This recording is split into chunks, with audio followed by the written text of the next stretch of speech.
मैंने अपने जीवन में अनेक श्रद्धालुओं को देखा है कि जब भी हम कभी योग के विषय में बात करते हैं, सिद्ध महापुरुषों की बात करते हैं, योगी महापुरुषों की बात करते हैं, तो उनमें उनके मन में एक तत्काल जिज्ञासा का भाव उत्पन्न होता है कि अच्छा, ऐसे भी कोई महापुरुष है क्या। फिर हिमालय में ऐसे महापुरुषों के बारे में भी वर्णन आता है कि हिमालय में ऐसे भी महापुरुष होते हैं। तो फिर जिज्ञासा आती है कि चलो हम भी ऐसे महापुरुष के दर्शन करें, महापुरुषों को देखें। कहीं हम पुस्तकों में ऐसा वर्णन आता है कि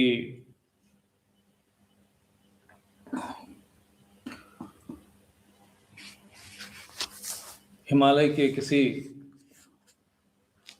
सूक्ष्म स्थान पर, गुप्त स्थान पर सिद्ध महापुरुष योगीगण वास करते हैं। अनेक जिज्ञासु योग उपासक उनकी खोज में हिमालय में जाते हैं। कई बार हम भी हिमालय में रहे हैं तो हमें भी ऐसे लोग मिलते थे, महाराज इधर कोई ऐसा महापुरुष मिलता है क्या, आपको उनका बारे में जानकारी है क्या, कि जो सिद्ध पुरुष हो और उनके दर्शन हो। तो उनको लगता है कि कोई सिद्ध महापुरुष मिल जाएगा, सिर पर हाथ रख देगा तो फिर हमारा भी कल्याण हो जाएगा, हमें भी कोई सिद्ध गुरु मिलना चाहिए। ये अधिकांश जिज्ञासाएं होती है और ऐसे ही खोज में लोग जाते भी हैं महापुरुषों के शरण में। परंतु एक बात आप निश्चित समझ ले आध्यात्मिक क्षेत्र में, कि जब तक आप पात्र नहीं होंगे, आप योग्यता नहीं होगी, प्रथम तो ऐसे महापुरुष आपको मिलेंगे नहीं। और किसी संयोगवश, कारणवश, भाग्यवश अगर आपको मिल भी गए, उनका दर्शन भी हो गया, और यदि आपकी पात्रता नहीं रही तो उनसे कुछ लाभ प्राप्त होगा नहीं। और यदि आपके अंदर नकारात्मकता रह गई, आप सतर्क नहीं रहे, सावधान नहीं रहे, किसी प्रकार से उनका अनादर हो गया आपके द्वारा, आप किसी प्रेत तत्व से, नकारात्मक तत्व से यदि बाधाग्रसित रहे, तो उल्टा ऐसा वातावरण भी निर्मित होता है कि उनके प्रति अश्रद्धा, शंका कुशंका भी उत्पन्न होती है। क्योंकि उनका जो बाह्य आचरण है वो सामान्य मनुष्य के समान ही है। जैसे सबके शरीरों का प्रारब्ध है, उनके भी शरीरों का प्रारब्ध होता है। तो ये बड़ा महत्वपूर्ण विषय है। और दिव्य पुरुषों के दर्शन के लिए, ज्ञानी महापुरुषों के दर्शन के लिए सबका मन लालायित होता है, जो समाधिस्थ होता है। और भारत भूमि ऐसे महापुरुषों की एक प्रकार से लीला भूमि रही है। तो ऐसे महापुरुष भारतवर्ष, मेरे देश विदेश से भी कई ऐसे लोग आते हैं उनके दर्शन के लिए। तो अर्जुन के मन में भी यही प्रश्न हुआ, शंका हुई और जिज्ञासा हुई कि क्या ऐसा कोई महापुरुष होता है, समाधि को प्राप्त हो गया तो किस प्रकार से चलता है, किस प्रकार से आचरण करता है। तो अर्जुन प्रश्न करता है कि अर्जुन वाच स्थित प्रज्ञस्य का भाषा समाधिस्तस्त केशव स्थितधि किं प्रभासेत किमासीत व्रजेत किम। समाधिस्तस्य केशव, यानी जो समाधि में स्थित हो गया है या समाधि में जो प्राप्त, समाधि अवस्था को प्राप्त हो गया है और समाधि में जब चला गया तो उसकी प्रज्ञा स्थित हो गई, तो ऐसे महापुरुषों को हम स्थित प्रज्ञ कहते हैं।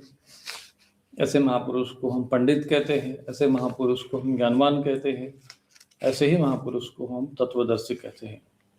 तो समाधि में उस तत्व का, उस आत्म तत्व का, उस परमात्म तत्व का प्रत्यक्ष अनुभव होता है, प्रत्यक्ष रूप से वो अनुभव करते हैं।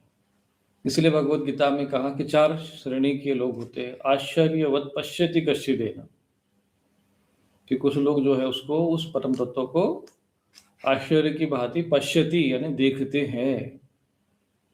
इसलिए आत्मा को देखा जा सकता है, परमात्मा को देखा जा सकता है। ये मन में शंका उत्पन्न होना कि क्या परमात्मा भी होते हैं, क्या आत्मा का दर्शन भी हो सकता है, और प्रत्येक आरंभिक साधक के मन में ये शंका उठना ये स्वाभाविक होता है, क्योंकि अज्ञान अवस्था है, अनुभव है नहीं, संसार में जो थोड़ी बहुत आसक्ति रहती है, उधर से भी ये लगता है कि चलो हम उधर तो चले गए, नहीं मिले तो क्या होगा, इधर से भी चले गए उधर से भी चले गए, तो ये भय रहता है। परंतु शास्त्र ये कहता है कि उसको दर्शन हो सकता है। आश्चर्यवत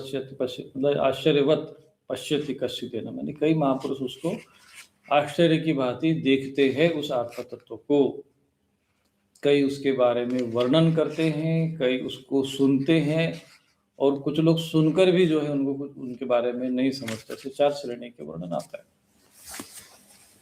तो स्थित प्रज्ञस्य का भाषा समाधिस्थस्य केशव, स्थितदिहि किम प्रभासेत किम आसीत व्रजेत किम,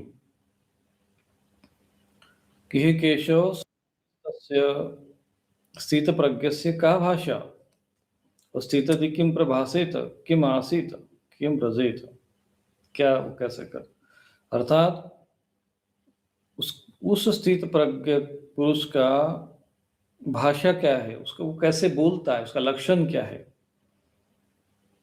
प्रभासेत,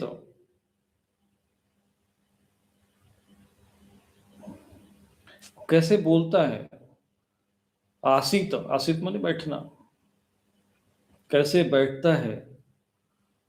और व्रजेत किम, चलता कैसे है, तो बैठता कैसे, चलता कैसे, क्योंकि समाधि में तो चला गया। अब समाधि में चला गया तो अर्जुन को लगा कि समाधि में चला गया तो एकदम समाधि में ही हो गया, अब क्यों संसार में वापस आएगा, क्यों बोलेगा। ऐसा तो नहीं कि समाधि में चले गए और फिर हम एकदम सब वाणी बंद हो गई, चलना फिरना बंद हो गया, समाधि में ही चले गए, तो ऐसा तो नहीं है। तो भगवान वाच, श्री भगवान वाच, भगवान कहते हैं प्रजहाति यदा कामान सर्वान् पार्थ मनोगतान्, आत्मवन्येवात्मना तुष्ट स्थित प्रज्ञस्तदोच्यते। हे अर्जुन, जिस काल में ये पुरुष मन में स्थित संपूर्ण कामनाओं को भली भांति त्याग देता है और आत्मा से आत्मा में ही संतुष्ट रहता है, उस काल में वो स्थित प्रज्ञ कहा जाता है। काल की बात आई यहाँ पर, सदैव वो स्थित प्रज्ञ नहीं रहता है। सदैव स्थित प्रज्ञ रहेगा, समाधि में रहेगा तो संसार के कर्म कैसे करेगा, बुद्धि मन चेतना इंद्रिय कैसे काम करेगी, और इंद्रिय मन चेतना काम करेगी तो फिर वो समाधि में कैसे रहेगा।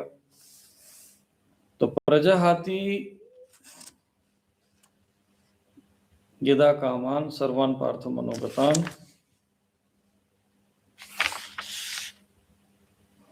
यह यदा शब्द है ना, जब जब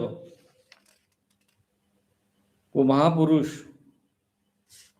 प्रजहाति यानी त्याग देता है, सर्वान कामनाओं को, मनोगतान मन में जो स्थित है, मन में जो आती है, गतान शब्द है ना, तो मन में जो कामनाएं उठती, इच्छाएं उठती है, उसको जो भली भांति त्याग देता है, यानी प्रजहाति, तब और उसके बाद वो आत्मा में संतुष्ट रहता है। आत्मा में संतुष्ट, आत्मा से आत्मा में संतुष्टि है, बाहर की आवश्यकता है, बाहर के संपर्क उसको, उसकी आवश्यकता नहीं पड़ती, वो सहज में संतुष्ट, अपने आप में संतुष्ट, आत्मन्यवात्मनु संतुष्ट, आत्मा से आत्मा में संतुष्ट है, जानस्त है, आपको सुख मिल गया ना।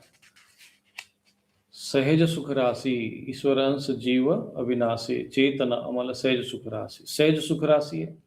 आत्मा में स्वतः ही सुख की तरंगे आते, सच्चित आनंद स्वरूप आत्मा ही है, तो फिर उस आनंद के लिए, उस सुख को लिए बाहर क्यों खोजेगा। तो भीतर ही आत्मा में ही ध्यानस्थ हो जाएगा, आत्मा में ही लीन हो जाएगा, आत्मा में ही संतुष्ट हो जाएगा। वो कामना को त्याग दिया, अब उसकी सारी इच्छा पूर्ण हो रही, क्योंकि इच्छा अब रही नहीं गई, वो और उस संसार में देख लिया उसने कि इसमें कुछ है ही नहीं है।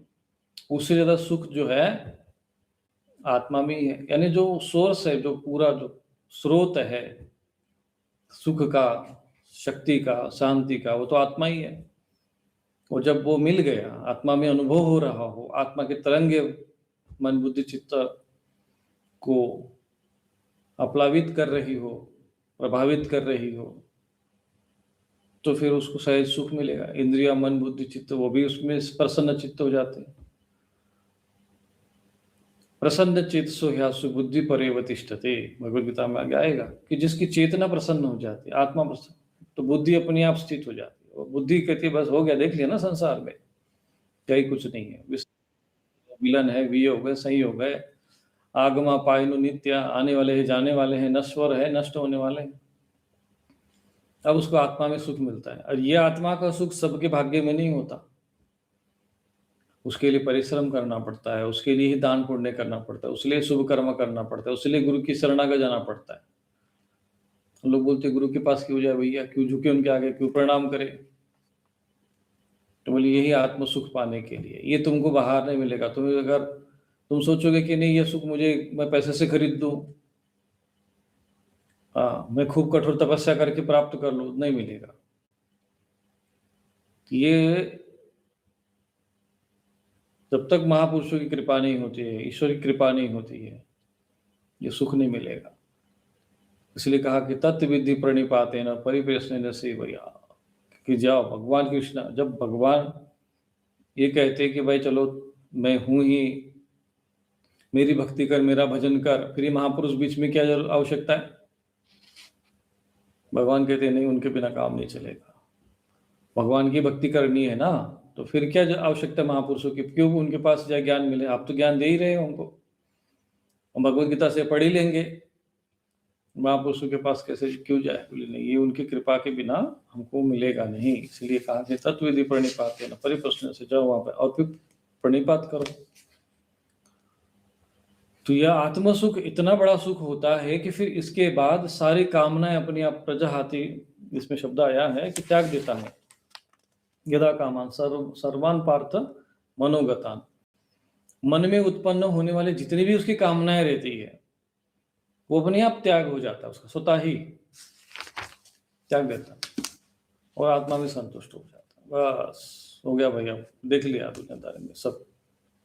और आत्मा सुख जब मिल जाता है, या ये कह सकते हैं कि अगर आप कामनाओं को त्यागो तो आत्म सुख मिलेगा, पर कामनाओं को त्यागी कैसे? क्योंकि वो तो इंद्रियों में लग रहे हैं। तो आत्म सुख मिलेगा तो कामनाएं अपने आप नष्ट होंगी। जैसे अभी कभी होता है, कभी संत महापुरुषों के सानिध्य में चले जाओ, उनके आश्रम में चले जाओ, तो फिर भूख प्यास कम हो जाती है, निद्रा कम आती है, विषय विकार वासनाएं उठना बंद हो जाते हैं, सहज भाव से जीने लग जाते हैं। तो फिर ऐसा कैसे होता है? क्यों? क्योंकि उनके जो तरंगे हैं, वहां का वातावरण है, उसके कारण मन में जो इच्छा और कामना है, जो तरंगे उठती है वो दब जाती है और आत्म सुख मिलने लगता है। जब आत्म सुख मिलता है, आत्मा से ऊर्जा मिलती है, प्राण ऊर्जा मिलने लगती है, तो शरीर और मन बुद्धि चित्त सब पुष्ट होने लगते स्वतः ही। तो फिर ये सब बाहर की चीजें कम होने लग जाती है, बाहर के शरीर की आवश्यकता कम होने लग जाती है, अंदर से ही ऊर्जा मिल जाती है उसको। तो जो आत्मा में स्थित हो गया, आत्मा का अनुभव कर रहा है, ऐसे महापुरुषों के तरंगे बाहर आने लग जाती है। उनके तरंगों के उस वाइब्रेशन में, तरंगों के उस वातावरण में कोई आ गया तो उनकी भी स्थिति ऐसी होने लग जाती है। इसलिए महापुरुषों के पास जाना चाहिए, सहज में उपलब्ध होता है। इसलिए सत्संग, महापुरुषों की महिमा, गुरु की महिमा है, ये इसलिए है।